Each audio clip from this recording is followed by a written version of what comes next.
అందరికీ నమస్కారం. ACR Telugu news ప్రేక్షకులకు స్వాగతం. ఈరోజు మనం చర్చించుకునే అంశం హిందూ మ్యారేజ్ యాక్ట్ అంటే ఏమిటి? హిందూ మ్యారేజ్ యాక్ట్ ప్రకారం, చట్ట ప్రకారం ప్రతి పెళ్లి కూడా రిజిస్టర్ చేయించాలా, అవసరం లేదా? జనరల్గా మ్యారేజ్లన్నీ కూడా మనం హిందూ మ్యారేజ్ యాక్ట్ ప్రకారం రిజిస్టర్లు చేయించాలి. రిజిస్టర్ మ్యారేజ్ చేయించాలంటే కేవలం రిజిస్టర్ మ్యారేజ్ మాత్రమే రిజిస్ట్రేషన్ కాదు, మ్యారేజ్ ఏదైనా సరే రిజిస్ట్రేషన్ తప్పకుండా చేయించాలి. ఇంకో విషయం ఏంటంటే, అసలు మ్యారేజ్లో మన హిందూ మ్యారేజ్ యాక్ట్ ప్రకారం ముస్లిమ్స్ కానీ, క్రిస్టియన్ కానీ, పార్సీలకు కానీ ఈ హిందూ మ్యారేజ్ యాక్ట్లో ఇన్వాల్వ్ చేయలేదు. హిందూ మ్యారేజ్ యాక్ట్ పరిధిలోకి రావాలంటే తప్పకుండా ఆ వ్యక్తి హిందూ అయి ఉండాలి.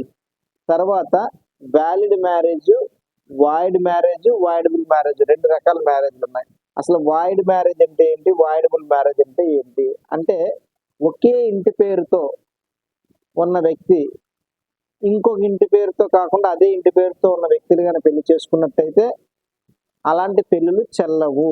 ఎందుకంటే చట్టపరంగా ఒకే ఇంటి పేరుతో, హిందూ మ్యారేజ్ యాక్ట్ ప్రకారం చట్ట ప్రకారం ఒకే ఇంటి పేరుతో ఉన్న వ్యక్తులు ఒకే ఇంటి పేరుతో ఉన్న వ్యక్తిని పెళ్లి చేసుకోకూడదు. ఎందుకంటే అది రిలేషన్, బ్లడ్ రిలేషన్ కింద చూస్తాం కాబట్టి as per Hindu marriage act ప్రకారం అలాంటి పెళ్లిళ్ళు మాత్రం వ్యాలిడ్ చెయ్యరు. అలాగే వాయిడబుల్ మ్యారేజ్ అంటే, మ్యారేజ్ అయ్యేటప్పటికి భార్య భర్తలు ఎవరికో ఇంకొకరితో మ్యారేజ్ అయ్యి ఉండొచ్చు, ఆ విషయం తెలియకుండా మ్యారేజ్ చేసుకోవచ్చు.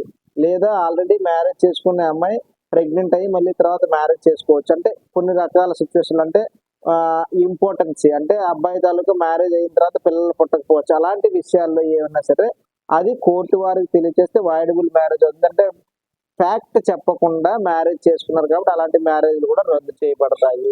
కానీ ఈ వాయిడబుల్ మ్యారేజ్లు మాత్రం ఏదైనా సరే మ్యారేజ్ చేసుకున్న 1 ఇయర్ లోపే తప్పకుండా కోర్టును ఆశ్రయించి ఆ మ్యారేజ్ని డిజల్యూషన్ చేసుకోవాల్సిన అవసరం ఉంటుంది. లేదనుకుంటే సెక్షన్ 13 ప్రకారం మామూలుగా డివోర్స్ ఫైల్ చేసుకోవాల్సి ఉంటుంది. అలాగే కాపురానికి రమ్మని కూడా మనం కోర్టులో కేసు ఫైల్ చేయొచ్చు. కాబట్టి మ్యారేజ్ విషయంలో మాత్రం తప్పకుండా ఒక చట్టపరమైన అవగాహన కంపల్సరీగా ఉండాలి. అలాగే లివింగ్ రిలేషన్స్, అంటే ఈ రోజుల్లో మధ్యకాలంలో లివింగ్ రిలేషన్స్ అనేది చాలా మాట వింటున్నాం. అలాంటి లివింగ్ రిలేషన్స్కి ఎటువంటి చట్టబద్ధత లేదు. చిల్డ్రన్స్ కానీ వారికి పుట్టిన పిల్లలకు మాత్రం చట్టబద్ధత ఉంది. కాబట్టి చక్కగా లివింగ్ రిలేషన్స్ అనే వాటికి చట్టబద్ధత లేదు. కాబట్టి మ్యారేజ్ చేసుకుంటేనే హిందూ వివాహ చట్ట ప్రకారం వైఫ్గా గుర్తింపు ఉంటుంది సమాజంలో. కానీ లివింగ్ రిలేషన్స్లో పుట్టిన పిల్లలకు మాత్రం ఆస్తిలో హక్కు, అన్ని రకాల హక్కులు ఉంటాయి. తస్మాత్ జాగ్రత్త. ఈ విషయాన్ని అందరూ తెలుసుకోవాలి. మళ్ళీ కలుసుకుందాం. ధన్యవాదాలు.